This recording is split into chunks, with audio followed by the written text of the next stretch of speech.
ಇಲ್ಲಿ ನೋಡ್ರಿ ಎಂಥ ಮ್ಯಾಜಿಕ್ ಅಂತೀರಾ. ನನಗರಿ ಭಾರಿ ಇಷ್ಟ ಆಯಿತು. ಈಗ ಒಣಗಿದ್ ನೋಡ್ರಿ ಹೆಂಗೆ ಅದಾವು. ಒಣಗದ ಹಪ್ಪಳ ಹೆಂಗೆ ಉಬ್ತಾವಲ್ರಿ ಹಂಗೆ ಒಬ್ಬಕತ್ತಾವ ನೋಡ್ರಿ. ಫೈನಲ್ ಆಗಿ ನಮ್ಮ ಪೂಜಾ ಮುಗೀತು. ಈಗ ಸ್ವಲ್ಪ ಮನಸ್ಸಿಗೆ ಸಮಾಧಾನ ಆಯ್ತು ನೋಡ್ರಿ.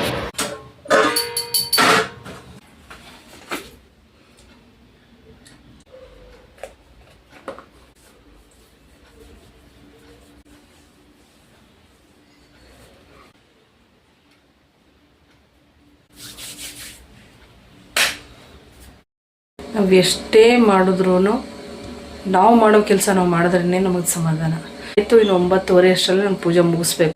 ಅರ್ಧ ದಿನ ಪೂಜೆನೇ ಮಾಡಿಬಿಡ್ತೇನೆ ಅಂತ ಅನಿಸ್ತೈತಿ ನನಗೆ. ಒಂದು ಕೆಲಸ ಆಯ್ತು ನೋಡ್ರಿ, ರಂಗೋಲಿ ಹಾಕಿದ್ದಾಯ್ತು. Hi friends, welcome to Tuja vlog channel. ಎಲ್ಲರೂ ಹೆಂಗಿದ್ದೀರಾ? ಚೆನ್ನಾಗಿದ್ದೀರಾ ಅಂದ್ಕೊಂಡಿದ್ದೀನಿ. ನಾನು ಕೂಡ ಸೂಪರ್ ಆಗಿದ್ದೀನಿ.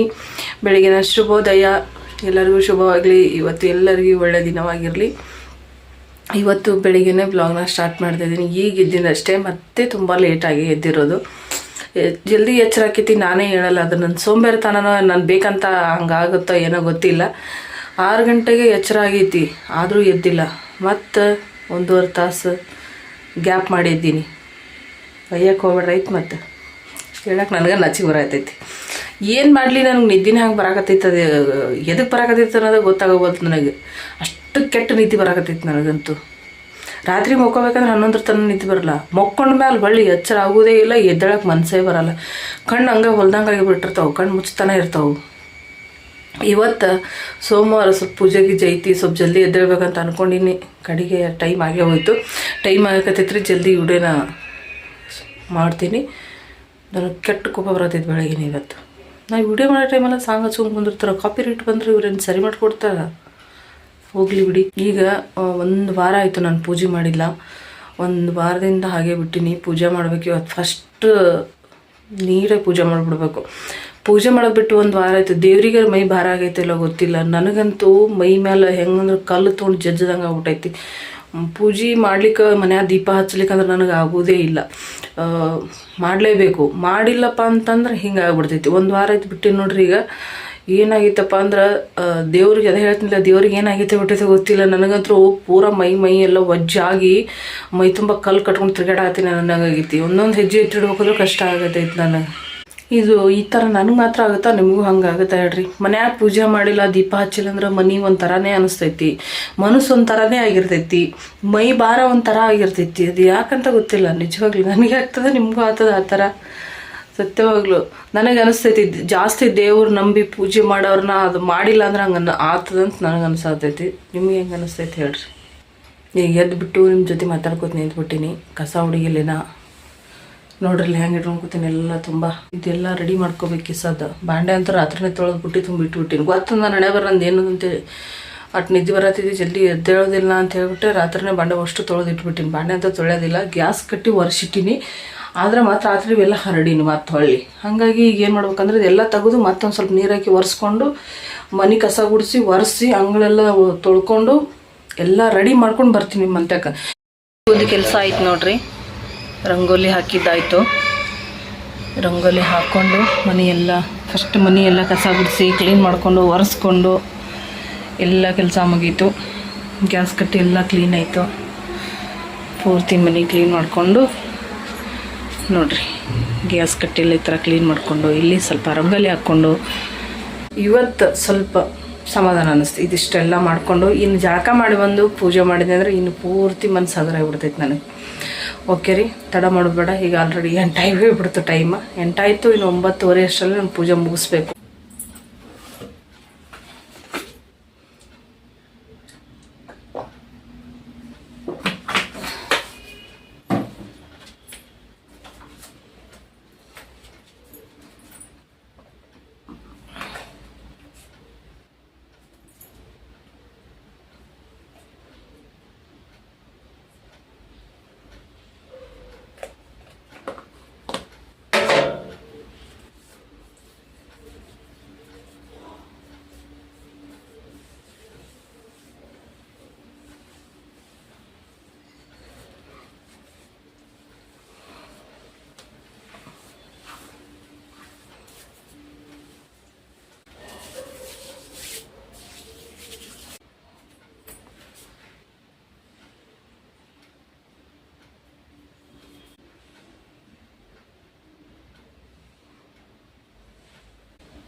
ಫೈನಲ್ ಆಗಿ ನಮ್ಮ ಪೂಜಾ ಮುಗೀತು. ಮತ್ತೆ ಇಲ್ಲಿಂದ ಸ್ಟಾರ್ಟು. ಹೀಗೆ ಬಂದರೆ ನೋಡಿ ಪೂಜೆ ಎಲ್ಲ ಆಯಿತು. ಈಗ ಸ್ವಲ್ಪ ಮನಸ್ಸಿಗೆ ಸಮಾಧಾನ ಆಯ್ತು ನೋಡ್ರಿ. ಸಖತ್ತಾಗಿ ಪೂಜೆ ನಡೀತು. ಈ ಥರ ಎಲ್ಲ ಮಾಡಿದ್ರೇ ನಮಗೆ ಸಮಾಧಾನ. ಹೀಗೆಲ್ಲ ಮನೆ ಹೋಗಿ ತುಂಬ್ಕೋಬೇಕು ನನಗೆ ಲವಣ ಹಾಕಿ ಈ ಥರ ಎಲ್ಲ ಮನೆ ಹೋಗಿ ತುಂಬಿಕೊಂಡು ಘಮ ಘಮ ಘಮ ಘಮ ಅನ್ಬೇಕು ನೋಡ್ರಿ. ಎಷ್ಟು ಹೋಗಿ ತುಂಬ್ಕೊಂಡೈತಿ. ಇಲ್ಲಿ ನೋಡ್ರಿ ಎಂಥ ಮ್ಯಾಜಿಕ್ ಅಂತೀರಾ. ನನಗೆ ಅವ್ರಿಗೆ ಭಾರಿ ಇಷ್ಟ ಆಯಿತು. ಮೊನ್ನೆ ಹಾಗಲಕಾಯಿ ತಂದಿದ್ರು ಅವ್ರ ಫ್ರೆಂಡ್, ನಮ್ಮ ಮನೆಯವ್ರ ಫ್ರೆಂಡ್ದು ತರಕಾರಿ ಅಂಗಡಿ ಐತಿ. ಕೆಲವೊಂದು ಸತಿ ಫ್ರೀಯಾಗಿ ತರಕಾರಿ ಸಿಗ್ತೈತಿ. ಹಾಗಲಕಾಯಿ ಜಾಸ್ತಿ ಇತ್ತಂತ, ಹಾಗಾಗಿ 1 ಕಿಲೋ ಇತ್ತದ ಹಾಗಲಕಾಯಿ. 1 ಕಿಲೋ ಹಾಗಲಕಾಯಿ ತೊಗೊಂಬಂದರು. ಏನು ಮಾಡ್ತೀನಿ ಮಾಡು ಅಂದರು. ಒಬ್ಬಾಕಿನೇ ಇದು ಏನು ಮಾಡಲಿ ನಾನು, ಬೇಡ ನನಗೆ ಎಲ್ಲರಿಗೂ ಸ್ವಲ್ಪ ಸ್ವಲ್ಪ ಕೊಟ್ಟು ಖಾಲಿ ಮಾಡ್ತೀನಿ ಅಂತಂದೆ. ಹೌದಾ, ನೀನು ಎಲ್ಲರಿಗೂ ಸ್ವಲ್ಪ ಸ್ವಲ್ಪ ಕೊಟ್ಟು ಖಾಲಿ ಮಾಡೋದು ಬೇಡ, ಇರು ನಾ ಏನಾದ್ರು ಮಾಡ್ತೀನಿ ಅಂತ ಹೇಳ್ಬಿಟ್ಟು ಸುಮ್ಮನೆ ಕುತ್ಕೊಂಡು ಕಟ್ ಮಾಡಿದ್ರೆ ಅವತ್ತು ನಾ ಕಟ್ ಮಾಡಿ ಒಣಗಿಸಂದ್ರು. 1 ಕಿಲೋ ಹಾಗಲಕಾಯಿ ಯಾರು ಕಟ್ ಮಾಡ್ತಾರೆ, ಹೋಗಿ ಅಟ್ತಾನ ಕುಂತು ನಾ ಮಾಡೋದಿಲ್ಲ ಅಂತಂದೆ. ಅಂದಿದ್ದಕ್ಕೆ ಅವರು ನಾ ವಿಡಿಯೋ ಎಡಿಟಿಂಗ್ ಮಾಡ್ಕೋತ ಕೂತೀನಿ. ಏನು ಮಾಡ್ಯಾರಿ, ಹಾಗಲಕಾಯಿ ಎಲ್ಲ ಕಟ್ ಮಾಡಿ ಮರದ ಹಾಕಿ ಒಣಗಿಸ್ಲಾಕ ಇಟ್ಟಾರಿ. 3 ದಿನ ಒಣಗಿಸ್ಯಾರ್ರಿ ಅವರೇ. ನಾ ಏನು ನನ್ನ ಕೈವಾಡ ಏನೂ ಇಲ್ಲಿದ್ರಾಗ. ಇದು ಪೂರ್ತಿ ಒಣಗಿಸಿ ಫ್ರೈ ಮಾಡಿದ್ರೆ ಹಿಂಗಾಗೈತ್ರಿ. ಭಾರಿ ಮಸ್ತ್ ನೋಡ್ರಿ. ಹಾಗಲಕಾಯಿ ತಿನ್ನೋಕ್ಕೂ ಆರೋಗ್ಯಕ್ಕೆ ಭಾಳ ಒಳ್ಳೆಯದು. ಹಸಿ ಹಾಗಲಕಾಯಿ ಹಾಗೆ ತಿನ್ನಲ್ಲ, ಪಲ್ಯ ಗಿಲ್ಯ ಮಾಡಿದ್ರೆ ಹುರಿದು ಕೊಟ್ರು ಈ ರೀತಿ ಮಾಡಿಕೊಟ್ರು ನೋಡ್ರಿ ಎಲ್ಲರೂ ತಿಂತಾರೆ. ಮಸ್ತ್ ಆಗೈತಿ. ಈಗ ಒಣಗಿದ್ ನೋಡ್ರಿ ಹೆಂಗೆ ಅದಾವು, ಒಣಗಿದಾಗ ಹಿಂಗೆ ಇರ್ತಾವೆ ಈ ರೀತಿಯಾಗಿ ಒಣಗಿ. ಈ ಸದ್ದ ಇದು ಫ್ರೈ ಮಾಡ್ತಾ ಏನಾಗತ್ತೈತಿ ಗೊತ್ತನ್ರಿ, ಎಣ್ಣೆ ಹಾಕಿ ಫ್ರೈ ಮಾಡೋಣ. ಹಪ್ಪಳ ಹೆಂಗೆ ಉಬ್ತಾವಲ್ರಿ ಹಂಗೆ ಉಬ್ಬಾಕತ್ತಾವ ನೋಡ್ರಿ. ಇದಕ್ಕೆ ಇಷ್ಟು ಹುರಿದ್ಬಿಟ್ಟು ಉಪ್ಪು ಹಾಕ್ಕೊಂಡು ತಿನ್ಬೇಕ್ರಿ, ಭಾರಿ ಮಸ್ತ್ ಇರ್ತಾವ. ನನಗೆ ನೋಡಿ ಇವತ್ತು ಭಾಳ ಆಶ್ಚರ್ಯ ಅನ್ನಿಸ್ತು, ಅದಕ್ಕೆ ವಿಡಿಯೋ ಮಾಡಿದೆ. ನೋಡ್ರಿ ಹಾಗಲಕಾಯಿ ಹಪ್ಪಳ ಆಗ್ಯಾವ ಇವು. ಹಿಂಗೆ ಎಣ್ಣೆ ಹಾಕ್ತೀನಲ್ರಿ, ಹಿಂಗೆ ಹಂಚಾಗಿ ಒಣಗಿದ್ದು ತಂದು ಹಾಕಿ ಹಿಂಗೆ ಸ್ವಲ್ಪ ಎಣ್ಣೆ ಹಾಕಿದೆ ನಾನು. ಎಣ್ಣೆ ಹಾಕೋಣ ಪಟ ಪಟ ಪಟ ಉಬ್ಲಾಗತ್ತಾವ ನೋಡ್ರಿ. ಹೆಂಗೆ ಉಬ್ತಾವ ಅದ ನೋಡ್ರಿ, ಹೆಂಗೆ ಉಬ್ಬಾಗತ್ತಾವ. ಹಪ್ಪಳ ಥರ ಉಬ್ಬಿ ಬರ್ತಾವೆ. ಹೂವು ಒಂಥರ ಶಾಕಾಗೈತೆ. ಬೆಸ್ಟ್ ಬಿಡ್ರಿ. ನೀವು ಯಾರೇ ಮಾಡಿದ್ರು ಅಂದ್ರೆ ಕಮೆಂಟ್ ಮಾಡಿ ತಿಳಿಸ್ರಿ. ನಾನು ಒಟ್ಟು ಮಾಡಿರಲಿಲ್ಲ, ಇದೇ ಫಸ್ಟು ನಾನು ಈ ಥರ ಮಾಡಿರೋದು. ನಮ್ಮ ಮನೆಯವ್ರು ಮಾಡಿರೋ ಅಂತ ನೋಡ್ರಿ. ಹಾಗಲಕಾಯಿ ಹಪ್ಪಳ ಅಂತಲೇ ಕರಿಬೋದೀನಿ ಇದಕ್ಕೆ. ನೋಡ್ರಿ ಈಗ ಪೂರ್ತಿ ಹುರಿದು ಈಗ ಏನು ಮಾಡೀನಿ, ಉಪ್ಪು ಹಾಕಿ ಸ್ವಲ್ಪ ಮಿಕ್ಸ್ ಮಾಡಿಬಿಡ್ತೀನಿ. ನೀವು ಹಾಗೆ ಮಾಡಿರಿ. ಹಾಗಲಕಾಯಿ ಏನಾದ್ರು ಸ್ವಸ್ಥ ಇತ್ತು ಅಥವಾ ನೀವು ಹಾಗಲಕಾಯಿ ತಿನ್ಬೇಕನ್ನೋರು ಅಥವಾ ಹಸಿದು ನಾವು ತಿನ್ನಲ್ಲಪ್ಪ ನಮ್ಗೆ ಹೋಗಲ್ಲ ಅನ್ನೋರು ಈ ಥರ ತೊಗೊಂಬಂದು ಒಣಗಿಸಿ ಭಾಳ ದಮ್ ಕೊಯ್ದಿದ್ರು ಇವರು. ಇವೇನು ಒಣಗ್ತಾವೆ ಇಷ್ಟು ದಮ್ ಕೊಯ್ದಿ ಅಂತಂದಿದ್ದೆ ನಾನು ಅವ್ರಿಗೆ. ನೋಡ್ರಿ ಇಷ್ಟು ಹಗಲು ಕೊಯ್ದಿದ್ರು, ಎಲ್ಲ ಒಣಗ್ಯಾವು. ಈ ರೀತಿ ಹುರ್ಕೊಂಡು ತಿಂದ್ಬಿಟ್ರೆ ಸಾಕ್ರಿ, ಎಷ್ಟು ರುಚಿ ಇರ್ತೈತ್ರಿ ಬಾಯಿಗೆ. ಆಳು ಮುಳು ಅಂಥದ್ದು ಇದು ಅಂಗಡಿಯಿಂದ ಚಿಪ್ಸು ಅದು ಇದು ತೊಗೊಂಬರೋದಕ್ಕಿಂತ ಭಾರಿ ಬೆಸ್ಟ್ ಅಲ್ರಿ ಈ ರೀತಿ ಮಾಡ್ಕೊಳ್ಳೋದು. ಟೇಸ್ಟ್ ಮಾಡೋ ನೀರು ಹೆಂಗೆ ಏನಂದ್ರೆ ಕೈ ಇಲ್ಲ, ಹಂಗೆ ತಿನ್ಬೋದು. ಖಾಲಿ ಆತವ.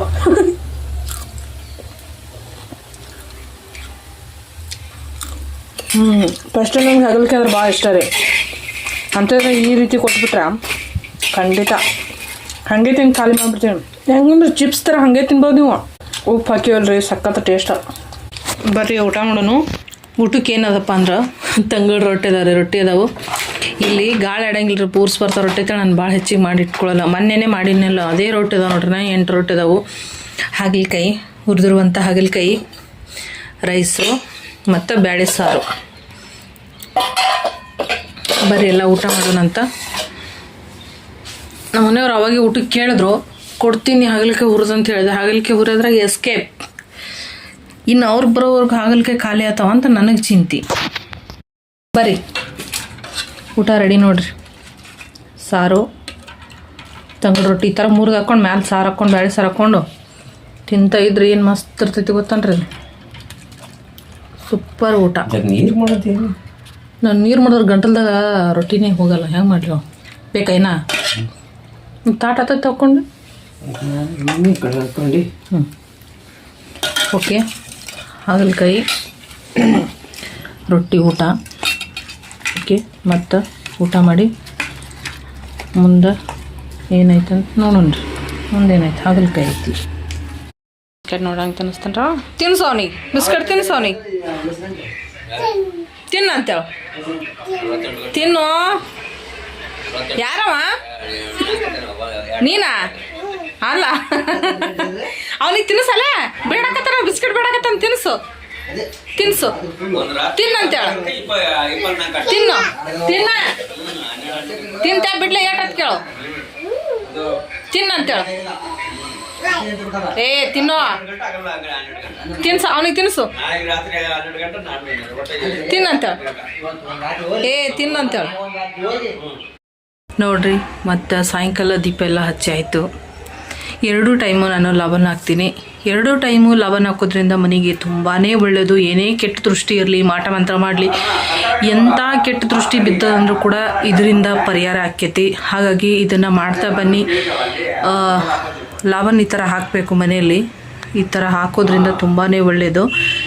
ಮನೆ ಹಂಗಂದ್ರೆ ಸ್ವರ್ಗದಾಗಿದ್ದೀವೇನೋ ಅನಿಸ್ಬೇಕು ಲವಣ ಹಾಕಿದ್ರೆ, ಅಷ್ಟು ಬೆಸ್ಟ್ ಇರ್ತೈತಿ. ನೋಡಿದ್ರಲ್ಲ, ನೀವು ಕೂಡ ಹಿಂಗೆ ಮಾಡಿರಿ. ನೋಡ್ರಿ, ಇರೋದು ಇಬ್ಬರಿಗೆ ಇಷ್ಟೊಂದು ದ್ರಾಕ್ಷಿ ಬೇಕಾ ನೀವು ಕೇಳ್ಬೋದು. ಆಮೇಲೆ ಈ ಬಾಳೆಹಣ್ಣು ಇವಾಗೇ ತಂದವ್ರೆ ಈ ಗತಿ ಆಗೈತಾ ನೀವೇ ಕೇಳ್ಬೋದು ಅಲ್ವಾ. ಈ ಚಿಕ್ಕ ಬಾಕ್ಸಲ್ಲಿ ಈ ಹಸಿರು ಕಲರ್ ದ್ರಾಕ್ಷಿ, ಇದ್ಯಾವುದು ಚಾಕ್ಲೇಟ್ ಕಲರು, ಇದ್ಯಾವುದು ಕರಿ ಕಲರು, ಇಲ್ಲಿ ಇದು ಏನಿದೆ ಅಂಬ್ರಿಕಾಯಿ, ಅವ್ರಿಕಾಯಿ. ಇದನ್ನು 3 ಕಡೆ ಕುರಿನೂ ತಿನ್ನಲ್ಲ, ಬೆಂಗಳೂರಾಗ ಮನುಷ್ಯರು ತಿಂತಾರೆ. ಇಷ್ಟು ಎಲ್ಲ ತರಕಾರಿ ನಾವೇನು ದುಡ್ಡು ಕೊಟ್ಟು ತೊಗೊಂಬಂದಿಲ್ಲ ರೀ, ಫ್ರೀಯಾಗಿ ತಂದವರು. ಯಾರು ತೊಗೊಂಬಂದು ಕೊಟ್ಟರು ಈ ಬೆಂಗಳೂರು ಸಿಟಿಯಲ್ಲಿ 1 ಗ್ಲಾಸ್ ನೀರೂ ಕೊಡಲ್ಲ. ಅಂಥದ್ರಲ್ಲಿ ಇಷ್ಟು ತರಕಾರಿ ಹಣ್ಣುಗಳನ್ನ ಯಾರು ತೊಗೊಂಬಂದು ಕೊಟ್ಟರು ಹೇಳಿ ನಮಗೆ? ಅದೇನ ಹೇಳಿದ್ನಲ್ಲ ನಿಮಗೆ, ಅವ್ರಿಗೆ ಫ್ರೆಂಡ್ ಇದ್ದಾರೆ, ಅವ್ರದ್ದು ತರಕಾರಿ ಅಂಗಡಿ ಇದೆ ಅಂತ.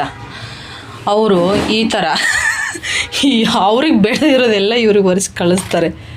ಬಾಳೆಹಣ್ಣು ಹೆಂಗಿದೆ ನೋಡೋಣ. ನೋಡ್ರಿ, ಮೇಲೆ ಸಿಪ್ಪೆ ಮಾತ್ರ ಹಾಳಾಗಿದೆ.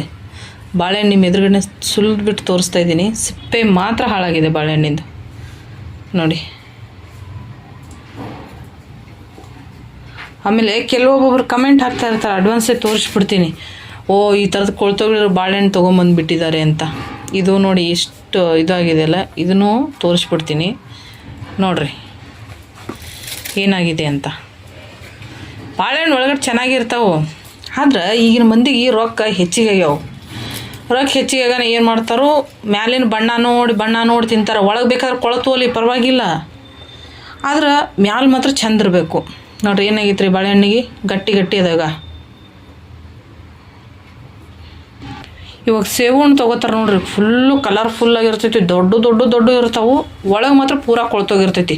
ಹಾಗೆ ನಾನು 1 kg ತೊಗೊಂಡೋಗಿನಿ, ಅದ್ರಾಗ ಅರ್ಧ kg ಹಾಗೆ ಹಾಳೆ ಆಗೋಗಿತ್ತು. ನಮ್ಮ ತಮ್ಮಗೆ ಆರಾಮಿದ್ದಿದ್ದಿಲ್ಲ, ಊರಿಗೆ ಹೋದಾಗ ತೊಗೊಂಡೋಗಿದ್ದೆ, ಅರ್ಧ kg ಹಾಳಾಗಿತ್ತು. ಅವ ಬೈದೇ ಬಿಟ್ಟ, ಅಕ್ಕ ತರಬೇಕಂತಂದೇನು ಸುಮ್ಮನೆ ತಂದೆ, ಯಾಕೆ ಕಾಟಾಚಾರಕ್ಕೆ ಒಟ್ಟು ಕೆಟ್ಟೆ ಹೋಗ್ಯಾವಲತ್ತಿ. ಒಳಗೆ ಹಂಗಿತ್ತು, ನೋಡಕ್ಕೆ ಮ್ಯಾಲೆ ಅಷ್ಟು ಚಂದಿತ್ತು. ಬಾಳೆಹಣ್ಣು ನೋಡ್ರಿ ಹೆಂಗೈತಿ. ಇದನ್ನೇನು ಮಾಡ್ತೀನಿ, ಡೈಲಿ ಅಡ್ಡಡ್ಡು ಹಾಲು ಬಾಳೆಹಣ್ಣು ಮಿಕ್ಸ್ ಮಾಡ್ಕೊಂಡು ಕುಡಿದ್ಬಿಡ್ತೀನಿ ಅಷ್ಟೇ. ಈ ದ್ರಾಕ್ಷಿ ಹಣ್ಣು ಇವರಿಗೆ, ಬಾಳೆಹಣ್ಣು ನನಗೆ, ಈ ತರಕಾರಿ ಇಬ್ಬರಿಗೆ ಪಾಲ ಮಾಡಿಬಿಡೋದು. ಹಣ್ಣು ಭಾಳ ತೊಗೊಂಬಂದಿರ್ತಾರೆ, ಖುಷಿಯಲ್ಲಿ ಹೋಗ್ಬಿಟ್ಟು ಹೊರಗೆ ಕೂತ್ಕೊಂಡು ಹಣ್ಣು ತಿನ್ಕೊಂಡು ಕೂತ್ಕೊಂಡಿದ್ದೆ. ಅಕ್ಕಿ ನೆನೆಸಿಟ್ಟಿದ್ದೆ, ಮರ್ತೋಗ್ಬಿಟ್ಟಿದ್ದೆ ನಾನು. ಹಾಗೆ ನಮ್ಮ ಫ್ರೆಂಡ್ಗೆ ಒಂದು ಮೆಸೇಜ್ ಹಾಕಿದೆ ಫೋನ್ ನೋಡಿಕೊಂಡು, ಏನು ಮಾಡ್ತಾಯಿದ್ದೀಯ ಅಂತ ಹೇಳ್ಬಿಟ್ಟು. ಅವರು ಫೋಟೋ ಹೊಡೆದು ಹಾಕ್ಬಿಟ್ರು ಮಿಕ್ಸಿ ರುಬ್ಬೋದನ್ನ. ಅವಾಗ ನನಗೆ ನೆನಪಾಯ್ತು, ಅಯ್ಯೋ ನಾನು ಬೆಳಗ್ಗೆನೇ ಅಕ್ಕಿ ನೆನೆಸಿಟ್ಬಿಟ್ಟಿದ್ದೀನಿ, ರುಬ್ಬೋದೇ ಮರ್ತೋಯ್ತು ಅಂತ. ಅವ್ರಿಗೆ ಹಂಗೆ ಮೆಸೇಜ್ ಹಾಕ್ಬಿಟ್ಟು ಓಡಿ ಬಂದು ಹಿಟ್ಟನ್ನ ರುಬ್ದೆ. ತುಂಬ ದಿವಸ ಆಗೋಗಿತ್ತು. ದೋಸೆ, ಇಡ್ಲಿ, ಪಡ್ಡು ಯಾವುದೂ ಮಾಡಿರಲಿಲ್ಲ. ಯಾಕಂದರೆ ಇಡ್ಲಿ ದೋಸೆ ತಿಂದಾಗೆಲ್ಲ ನನಗೆ ಸ್ವಲ್ಪ ಎದೆ ಉರಿ ಬಂದಂಗೆ ಆಗ್ತಾಯಿತ್ತು. ಹಾಗಾಗಿ ನಾನು ಯಾವುದನ್ನು ಸ್ವಲ್ಪ ತಿನ್ನೋದು ಕಡಿಮೆ ಮಾಡಿದ್ದೆ. ಇದು ತುಂಬ ದಿನವೇ ಆಗೋಗಿತ್ತಲ್ಲ, ಯಾಕೋ ಸ್ವಲ್ಪ ದೋಸೆ ತಿನ್ನಬೇಕು ಅಂತ ಅನ್ನಿಸ್ತು. ಅಕ್ಕಿ ಎಲ್ಲ ರುಬ್ಬಿದ್ದಾದ್ಮೇಲೆ ನೋಡ್ರಿ, ಸಾಯಂಕಾಲ ಅಡುಗೆ ಮಾಡೋದು ಏನೂ ಇರಲಿಲ್ಲ, ಮಧ್ಯಾಹ್ನ ಮಾಡಿರೋದೆಲ್ಲ ಇತ್ತಲ್ಲ, ಹಾಗಾಗಿ ಏನು ಮಾಡೋಕ್ಕೆ ಹೋಗಲಿಲ್ಲ. ಬಾಂಡ ಎಲ್ಲ ತೊಳೆದು ಇದೊಂದು ಹಂಚಿಟ್ಟಿನಿ, ಯಾಕಂದ್ರೆ ಹೊತ್ತು ಮುಣಿಗೆ ಹಂಚೋದು ತಿಕ್ಕಬಾರ್ದು, ಹಾಗಾಗಿ ಹಾಗೆ ಇಟ್ಟೀನಿ. ಮುಸ್ರಿ ಒಯ್ದು ಹೊರಗೆ ಚೆಲ್ಲಬಾರ್ದು, ಹೊತ್ತು ಮುಣಿಗೆ ಹಾಗೆ ಇಟ್ಟೀನಿ. ಇದೆಲ್ಲ ಸ್ವಚ್ಛ ಮಾಡ್ಕೊಂಡಿನಿ, ಗ್ಯಾಸ್ ಎಲ್ಲ ಸ್ವಚ್ಛ ಮಾಡೀನಿ, ಅಷ್ಟು ಬಾಂಡೆ ತೊಳೆದು ಬುಟ್ಟಿ ತುಂಬಿಟ್ಟಿನಿ. ಮತ್ತು ಏನಂದರೆ 1 ಸ್ಪೂನ್ ನೋಡಿ, ಈ ಸ್ಪೂನಿಂದ 1 ಸ್ಪೂನಿಂದ ಡೈಲಿ ನೈಟು ಮೆಂತ್ಯ ನೆನೆಸಿಡ್ತೀನಿ. ಡೈಲಿ ನೈಟ್ ನೆನೆಸಿಡ್ತೀನಿ ಅಂತ ಹೇಳಕತ್ತೀನಿ, ಒಂದೊಂದು ದಿನ ಮರ್ತು ಹೋಗಿರ್ತೀನಿ, ಪರವಾಗಿಲ್ಲ, ಏನಾಗಲ್ಲ. ಡೈಲಿ 1 ಸ್ಪೂನ್ ಮೆಂತ್ಯ ನೆನೆಸಿ ಈ ಥರ ಒಂದು ಬಟ್ಲಲ್ಲಿ ಹಾಕಿ, ನೀರು ಹಾಕಿ, ಫುಲ್ಲು ನೀರು ಹಾಕಿ ಇಟ್ಬಿಡ್ಬೇಕು. ಅದು ನೆಂದಿರುತ್ತಲ್ಲ ಅದನ್ನು ಮೆಂತ್ಯನೂ ತಿನ್ನಬೇಕು, ನೀರು ಕುಡಿಬೇಕು. ನಾನು ಹಾಗೆ ಮಾಡ್ತೀನಿ. ಮೆಂತ್ಯ ತಿನ್ನಲ್ಲ ಅನ್ನೋರು ನೀರು ಕುಡೀರಿ. ನಾನು ಮಾತ್ರ ನೀರು ಕುಡಿತೀನಿ, ಇದೊಂದು ಬೌಲ್ ನೀರು ಕುಡಿತೀನಿ. ಹಾಗೆ ಮತ್ತು ಮೆಂತ್ಯ ಕೂಡ ತಿಂತೀನಿ. ಫುಲ್ಲು ನೀರು ಹಾಕ್ಬಿಡಂದ್ರೆ ಅದಕ್ಕೆ. ಇದು ತಿನ್ನೋದ್ರಿಂದ ತುಂಬಾ ಒಳ್ಳೆಯದು ಅಂತ ಹೇಳ್ತಾರೆ. ಮತ್ತು ಹೊಟ್ಟೆ ಗೊಜ್ಜು ಇರುತ್ತದಲ್ಲ, ಗೊಜ್ಜು ಅಂತಾರ ಏನಂತಾರೆ ಗೊತ್ತಿಲ್ಲ, ಅದು ಕೂಡ ಕರಗ್ತದಂತ. ಮತ್ತು ದೇಹ ತಂಪಾಗ್ತದಂತ. ಮತ್ತು ಕೂದಲು ಉದುರೋದು ನಿಂದಿರ್ತದಂತ. ಇನ್ನೂ ಏನೇನೋ ಆಗ್ತದೆ ಅಂತ ಹೇಳಿದ್ರು. ಆದರೂ ದೇಹ ತಂಪಾದ್ರೆ ಸಾಕು ಅಂತ ಹೇಳ್ಬಿಟ್ಟು ಇದನ್ನು ಸ್ವಲ್ಪ ದಿವಸ ತಿಂತೀನಿ, ಸ್ವಲ್ಪ ದಿವಸ ಬಿಡ್ತೀನಿ. ನೆನಪಾದಾಗ ನೆನೆಸಿ ತಿಂತೀನಿ, ನೆನಪಾಗಲಾರ್ದು ಹಾಗೆ ಬಿಟ್ಟಿರ್ತೀನಿ. ಹೀಗೆ ನೋಡ್ರಿ, ನನಗೆ ಸ್ವಲ್ಪ ಮರು ಜಾಸ್ತಿ, ಹಾಗಾಗಿ ಮರ್ತೋಗ್ಬಿಡ್ತೀನಿ. ಮುಚ್ಚಿಟ್ಬಿಡ್ರಿ ಬೆಳಗ್ಗೆ ತನ. ಓಕೆ ಫ್ರೆಂಡ್ಸ್, ಇವತ್ತಿನ ವಿಡಿಯೋ ಇಷ್ಟ ಆಗಿತ್ತು. ನಿಮಗೂ ಕೂಡ ಇಷ್ಟ ಆಗಿದೆ ಅನ್ಕೋತೀನಿ. ಇಷ್ಟ ಆದರೆ ಲೈಕ್ ಮಾಡಿ, ಶೇರ್ ಮಾಡಿ, ಕಮೆಂಟು, ಚಾನಲ್ನ ಸಬ್ಸ್ಕ್ರೈಬ್ ಮಾಡಿಕೊಂಡು ಏನೇನೋ ಹೇಳ್ಬಿಟ್ಟೆ, ಏನು ಹೇಳೋದನ್ನ ಎಲ್ಲ ಮಾಡಿಬಿಡಿ. ಓಕೆ ಬಾಯ್, ಎಲ್ಲರಿಗೂ ನಮಸ್ಕಾರ.